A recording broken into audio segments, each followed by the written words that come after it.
Hello everyone and welcome to our channel. In this video, we will guide you through a step-by-step process on how to send Bitcoin from OKX to another wallet. First, open the OKX application on your mobile device. Now tap on Wallet at the top of the page to access your cryptocurrency holdings. Next, tap on BTC or Bitcoin to view your Bitcoin balance. After that, tap on Send to initiate the transfer. Now you need to enter the wallet address of the destination wallet or the domain name. Make sure to double check this address to avoid any mistakes. Next, open the Binance application or any other wallet on your device.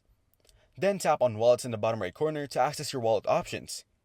Here, tap on Deposit to prepare to receive Bitcoin. Now tap on BTC to select Bitcoin as the cryptocurrency you want to deposit. After that, choose the network you want to use for the transfer, like Bitcoin's main network, and copy the provided address. Then go back to the OKX app and paste the copied address into the recipient field. Next, tap on Confirm to proceed with the transfer. Finally, enter the amount of Bitcoin you want to send, review the details, and confirm the transaction to complete the process. Thanks for watching. Don't forget to like and subscribe for more videos like this.